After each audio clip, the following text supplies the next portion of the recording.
Sahabat Suara Tapian, kami berbincang dengan Bang Asdon Hudajulu karena mengingat banyaknya diskusi yang marak di media sosial membicarakan Tarombo. Sepertinya banyak yang harus dikritisi karena begitu orang tidak bisa lagi mawas atau secara kata-kata tidak bisa terkontrol lagi, sudah membawa hal-hal yang tidak pantas di media sosial. Kami 2 tahun lalu sebenarnya sudah memperbincangkan ini, bahwa orang Batak cenderung sampai pada diskusi yang panas ketika bicara Tarombo, mencari anak sulung, hak kesulungan termasuk hak waris. Ini menjadi pembicaraan hangat. Kami bicara kembali soal Tarombo Batak. Asdon Hudajulu orang yang fokus dan konsen pada budaya Batak. Kita ingin mendengar dia menyampaikan pengalaman dan apa pendapatnya dia sebagai penulis dan jurnalis Batak. Horas Bang. Horas lewat man. Apa yang Abang dapatkan? Kita sama-sama tahu bahwa ada perbincangan yang hangat di media sosial soal Tarombo Batak. Iya, begini.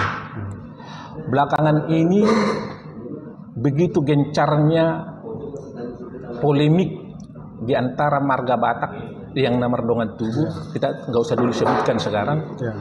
Sampai soal Tarombo ini menjadi perbincangan hangat. Ya. Yang masing-masing bersikukuh Tarombo mereka lah yang paling benar. Ya. Ini menjadi pemicu perselisihan Namar Dongan Tugu ini di antara mereka karena masing-masing ngotot Tarombo mereka lah yang benar, Tarombo kami lah yang paling benar. Tapi yang saya amati selama beberapa bulan mengikuti mereka ini, saya sering ikut masuk, saya sangat prihatin. Prihatinnya di mana? Prihatin karena mereka, terutama yang ada dari daerah mana itu di media sosial itu, katakan lebih saya yang banyak tonton itu di TikTok, sampai mengeluarkan kata-kata yang tidak pantas untuk didengar orang. Kita keprihatinan kita ini sampai ini kan didengar etnis lain di luar suku Batak. Oh, orang Batak ternyata begini. Salah satu kelemahan kita di dalam berdiskusi atau membicarakan suatu diksi yang berbeda pendapat, cenderung orang kita Batak ini sangat emosional. Terutama kalau sudah membahas Tarombo, kita sangat jarang menemukan pembicaraannya dalam kepala dingin, biarlah hati panas. Tapi cenderung kalau pendapatnya, kalau Tarombonya dibantah, mereka langsung mengeluarkan kata-kata yang tidak pantas. Ini yang kita sesalkan, ini yang kita prihatinkan. Ini salah satu keprihatinan kita terhadap polemik yang marak di media sosial itu. Yang saya lihat umumnya mereka karena tidak mengetahui bagaimana sebenarnya Tarombo, sejarah. Tarombo harus kita landaskan kepada historikalnya. Kalau sejarah Batak menyebut Tarombo ini kan juga harus dikelirkan. Karena cenderung orang menganggap bahwa Tarombo itu sudah ada sejak dulu, artinya sejak purbakala. Padahal kalau kita tahu dari buku sejarah ini, tolong diceritakan nanti, kan setelah ada Waldemar Hutagalung baru kita tahu mana Tarombo begitu. Iya, inilah sebenarnya yang perlu kita luruskan, bahwa Tarombo orang Batak itu bukan lahir sejak dahulu kala, sejak ada orang Batak. Tidak, ini suatu persepsi yang salah menurut saya, yang kita temukan dalam berbagai literasi. Nah, Tarombo orang Batak itu adanya baru terbit setelah Raja Sisingamangaraja 12 gugur tahun 1907. Nah, itu harus kita urai kronologisnya. Mengapa ada Tarombo setelah Sisingamangaraja 12 gugur? Nah, disitulah mulai Belanda melakukan aneksasi di Tanah Batak, menduduki pemerintahan di Tanah Batak. Karena kan Sisingamangaraja 12 sudah kekerajaannya sudah dianggap berakhir. Oke, sebelum lebih lanjut, kan kalau kita bicara dinasti Mangaraja 12, Belanda punya keinginan untuk melihat apa sebenarnya yang membuat Batak itu militan. Karena begitu Simangaraja meninggal 12 meninggal, tewas, masih ada perlawanan dari masyarakat itu kan sebenarnya. Maka mereka temukan, mereka lihat bahwa orang Batak itu memang otonom, masing-masing huta otonom begitu. Huta yang otonom. Iya. Jadi itu kan juga memicu kemudian Belanda membuat Tarombo itu dengan orang yang disuruh Waldemar Huta Galung. Nah, ini kaitannya begini. Setelah si Singamangaraja meninggal, yang saya sebutkan tadi 1907, masih timbul terjadi pergolakan-pergolakan perlawanan terhadap kolonialisme Belanda dari para pengikut setia si Singamangaraja. Mulai dari kelompok Parhudamdam, mulainya si Sarbut Tampu Bolon, salah seorang pejuang yang sangat simpati kepada baru yaitu si Guru Sumalaing Pardede yang dibuang ke Sukabumi sana karena membela si Singamangaraja juga kan. Nah, setelah ada ini juga Hutapea. Nah, Hutapea ada Raja Partahan Bosi yang itu opungnya bapaknya Hotman Paris itu. Salah satu panglimanya si Singamangaraja 12 yang ada di Toba. Dia di Laguboti. Dia sampai ke kawasan duluan, dia lah panglimanya si Singamangaraja di sana. Tapi perlawanan Singamangaraja sendiri kan berakhir di Sionopudon, di Parlilitan. Parlilitan, iya. Karena sejak 1885 si Singamangaraja kan sudah minggat dari Bakara ke Sionomhudon. Ya. Jadi selama 22 tahun dia di sana. Ya. Di Sionopudon. Mengapa dia sulitnya ditangkap di Singamangaraja di Sionopudon? Karena memang medannya sangat berbukit-bukit, hutannya sangat luas, dan militansi daripada warga Sionopudon ini sangat kuat melindungi si Singamangaraja di sana. Artinya di sana tidak ada pengkhianat. Seperti yang terjadi banyak kita temukan dalam literasi di Toba itu kan. Nah, itu mengapa sampai 22 tahun baru dia bisa ketangkap. Nah, itulah si Singamangaraja. Itu nanti mudah-mudahan bukunya selesai kita buat juga kan. Dan setelah dia meninggal baru Belanda berniat mencari rahasia apa sih militansi Batak itu. Berarti kemudian Tarombo itu menjadi jawaban mereka. Di masa si Singamangaraja itu kan adalah bius. Ya. Bius ini banyak orang nggak mengerti apa sebenarnya arti bius. Ya. Bius kan perkumpulan dari huta ke huta, beberapa huta. Dalam huta itu kan ada otonomnya. Itulah yang dinamakan Raja Huta. Nanti dari bius ini ada Horja kan? Ada. Nah, kumpulan dari bius inilah yang dikatakanlah Horja. Sekarang udah dihapus. Udah dihapus oleh Belanda dulu.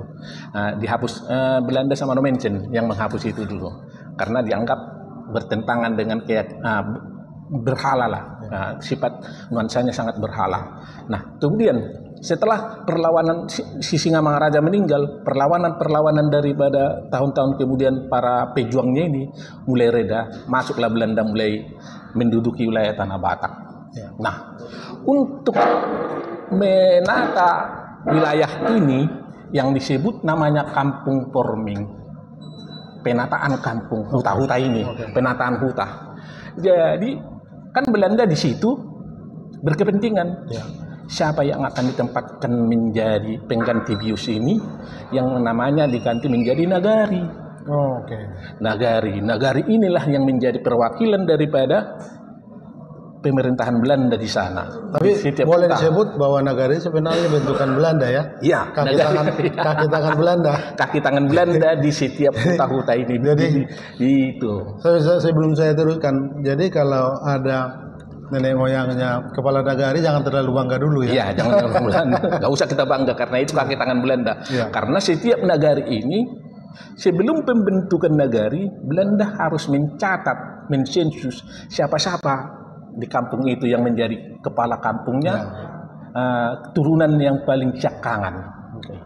Cakkan, misalnya ditulislah kami Huta Julu, siapalah cakkangan, misalnya Raja Bonaniaek, Tinggiri Pasir misalnya gitu. Nah, itulah diangkat. Tapi inilah yang diangkat menjadi Nagari menurut versi Belanda. Nah, kalau udah diangkat, dibuatlah dia menjadi kepala pemerintahan di sana digaji oleh Belanda. Setor kepada Belanda balastingnya atau pajaknya, dibuat tekenlah itu apa namanya korte perklaring. Korte perklaring ini artinya perjanjian pendek.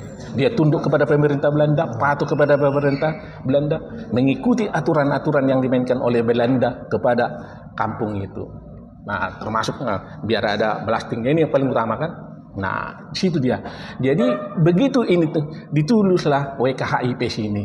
Wah, hari itu tahun itu kemudian dia masih menjabat di Barus asisten residen. Nah, setelah dipindahkan dia ke Pangururan, pindah jadi residen, dia mulai mencatat ini semua. Nah, ditulislah lagi oleh asisten Demangnya ketika itu si Huta Galung, Waldemar Huta Galung, dicatatlah ini setiap kampung selama 4 tahun lebih dia mencatat seluruh desa-desa di itu, siapa yang paling tua, siapa, biar itu nanti ditentukan menjadi nagarinya. Tapi Bang, banyak juga mengkritik buku Waldemar Huta Galung ini sebagai dasar pertama jadi Tarombo karena tidak semua setuju. Iya. Kalau kritikan itu memang karena itu kita anggap memang suatu penemuan yang sangat spektakuler menurut saya, walaupun di sana sini terdapat kelemahan. Karena Tarombo itu kan berasal dari turi-turian ataupun hikayat. Yang kalau orang Batak bilang torsa-torsanya, kejadiannya, siapa yang asal mula di kerajaan di sini. Dari mana asal usulnya, opungnya itu dari mana. Inilah yang dicatat. Jadi itulah bedanya Tarombo dengan pertuturan. Dan kita harus akui bahwa misalnya kalau kita ada pustaka Laklak, tidak pernah ada di situ kita temukan Tarombo ya. Jadi orang selama ini salah tanggap bahwa di pustaka Laklak atau kayu kulit itu yang tulisan itu tidak pernah ada Tarombo di situ. Dari mana sejak zaman dahulu Tarombo? Karena orang Batak sendiri masih buta huruf sebelum datangnya kolonial kan. Dari mana datangnya? Dan harus dikelirkan juga bahwa buku Laklak ini hanya dikuasai 2 profesi. Iya. Pembaca bintang atau astronomi. Ilmu astronominya. Lalu datu atau dukun. Datu. Nah, itu namanya parhalaan untuk menentukan hari misalnya bercocok tanam, kapan dia mau menikah. Misalnya ada yang orang mau menikah, ditentukanlah parhalaannya kan. Oh, di sini rikar, urung begini. Nah, di situ ditentukan hari-harinya. Ini namanya, inilah yang dicatat di dalam buku Laklak. Jadi nggak ada di dalam buku Tarombo itu Laklak yang kita Waldemar temukan ya. Harus diakui dia punya jasa, tapi tentu sebagai karya manusia barangkali ada yang salah ya. Ya, kita harus akui juga. Inilah buku Waldemar Huta Galung itu kan yang diterbitkan tahun 1926 di Samosir. Kalau ada orang marga yang menyatakan ini tidak benar, itu sah-sah saja. Tapi kalau misalnya dari sekarang yang saya tahu, yang saya pernah catat 159 marga, ada marga 2 orang yang menyangkalnya, sementara 150 lagi yang menyatakan menuruti ini. Jadi mana yang mau kita apakan? Mau kita benarkan? Artinya memang bahwa Tarombo itu tidak ada kebenarannya mutlak di atas 80%. Karena dia berasal dari turi-turian, torsa-torsa, folklor, hikayat gitu. Mungkin Abang juga cerita karena Abang kan banyak menulis tentang Batak. Terutama kami pernah dengar Abang juga menulis buku Raja Sordi Buntu ya. Sordi Buntu Sidabutar. Raja Sidabutar Tomok. Ini kan itu dia. Pasti datang penelusuran juga tentang ya, ini yang kita tulis itu. Ya. Kisah si Raja Batak dan si Raja Soribuntu Sidabutar. Ya. Ini Sidabutar ini anggota Parna. Keturunan dari salah satu marga Parna. Dari Tambatua. Nah, tapi kita ulas dia mulai dari si Raja Batak. Nah, si Raja Batak sampai Parna.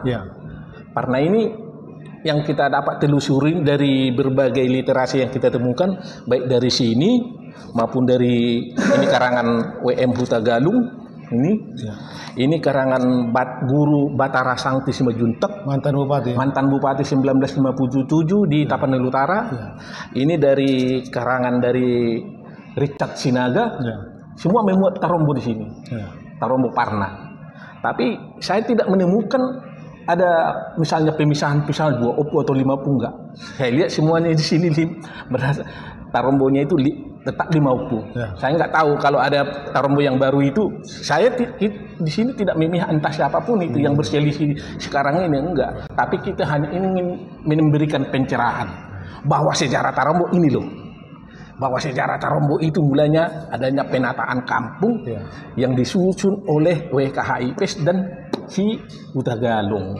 Dan boleh disebut Bang, salah satu kelebihan orang Batak itu kan Tarombo. Dan di situ juga kelemahannya begitu. Karena kelemahannya di situ juga kita bersoal jawab terus, tidak bisa tuntas karena kalau kita tidak pakai pikiran dingin bisa menjadi susah. bumerang juga untuk kita begitu. Memang sejak dari awal terbitnya buku ini sudah mendapatkan kontroversi dari beberapa marga ya. Tetapi kenapa setelah ini 10 tahun kemudian tidak ada yang memprotes atau membuat suatu semacam reviewnya? Iya. Harusnya direview. Buku menjawab buku ya. Buku menjawab buku, bukan narasi dengan urak leher kan, dengan memaki-maki. Mereka mengatakan saya sangat salut dengan Huta Galung ini. Saya anggap dia sebagai pioner Batak. Kalau buku Huta Galung ini tidak ada, mungkin Tarombo Batak nggak ada sampai sekarang. Karena apa? Ini Tarombo. Tarombo namanya adalah tertulis, silsilah yang tertulis, gitu loh. Tapi ini juga kita harus ini. Dia kan sebenarnya menulis karena disuruh Belanda kan. Iya. Ini juga masih pertanyaan besar. Jangan-jangan ada pembelokan juga dalam sejarah yang dia tulis. Menurut Abang apa? Kalau melihat dari analisis saya bahwa WM Huta Galung ini tidak ada kepentingan dengan marga-marga yang tertentu. Yang ada kepentingannya menyelesaikan tugasnya. Karena dia coba misalnya kepada Parna apa kepentingan dia nggak ada. Secara hubungan permargaon kepada marga Silalahi misalnya yang ikut berpolemik juga saya lihat di sini tidak ada. Narasaon juga tidak ada kan. Dia dari marga Silindung, dia turunan dari Hasibuan, Guru Mangaloksa. Nah, apa kepentingannya saya lihat nggak ada. Makanya saya lihat kalau orang mengkritisi ini, waduh ini salah besar. Apalagi menyalahkan ini, saya sangat kurang berterima kalau buku ini disalahkan. Kenapa bukunya ini nggak disalahkan? Buku Batarang Santi Simajunta ini. Nah, ini tetap menyuarakan hampir sama isinya dengan ini soal Tarombo. Kenapa si Richard Sinaga juga nggak disalahkan? Nah, gitu kan. Jadi ini kita buat buku Sida Butarina atau si Raja Batak Parna ini, Parna dari Sida Butar ini tetap mengacu kepada literasi-literasi yang ada. Kita nggak berani.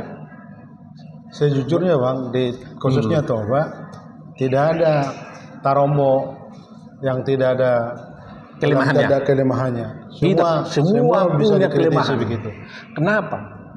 Karena ternyata hasil telusuran kita, opung kita ini juga tanda kutip bermasalah.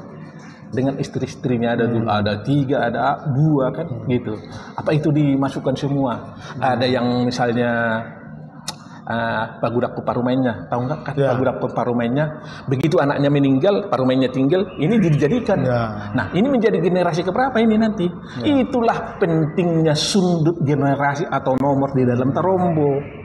Kan menjadi gini, anak Parumainya hasil dari dia yang Pagoda Kun itu menjadi sama dengan anaknya soal keturunan kan, garis keturunannya, nomor Tarombonya. Nah itulah pentingnya sudut Tarombo itu. Jadi kalau di daerah lain saya lihat nggak ada sudut pakai nomor kan. Dan satu lagi, kita bukan dalam tendensi, tidak ada tendensius kita, tapi mengkritisi misalnya Bang. Kalau kita temukan di seluruh marga-marga itu kan cenderung ada raja-raja. Kan secara otoritatif kan tidak ada kekuasaan dari otonom satu huta itu, tapi kan bukan raja sebenarnya. Ya, hanya sebagai penghargaan. Yang kita tahu kalau ada dinasti Kamaraja juga karena dia memang diterima di beberapa wilayah, tapi tidak semua misalnya marga secara otoritatif punya istana atau mungkin hanya segelintir, tapi kan kalau kita lihat semua marga pakai ada raja. Ada sejarahnya memang. Jadi semua orang Batak itu dikatakan anak niraja bermula setelah masuknya kolonial ke tanah Batak. Itu yang penelusuran kita ya. Kenapa? Karena siapa yang bisa menjadi amtenar di tanah Batak itu atau nagarinya itu harus anak niraja, keturunan raja. Harus keturunan orang kaya, orang terpandang. Walaupun banyak uangnya, belum tentu dia bisa menjadi sekolah. Tapi harus keturunan raja. Jadi itu makanya semua orang Batak berlomba-lomba menjadikan raja semua. Raja-raja Tuba, raja-raja Batak yang baru. Padahal sebenarnya, sedikit. Kalau kita mau jujur, pengertian raja itu ada dalam hal di dalam orang Batak. Apa itu? Satu, pengertian ini raja sebagai primus inter pares. Nah, primus inter pares adalah seorang raja yang diangkat oleh rakyatnya dan didaulat oleh rakyatnya. Kalau orang Batak inilah yang namanya dibulang-bulangi.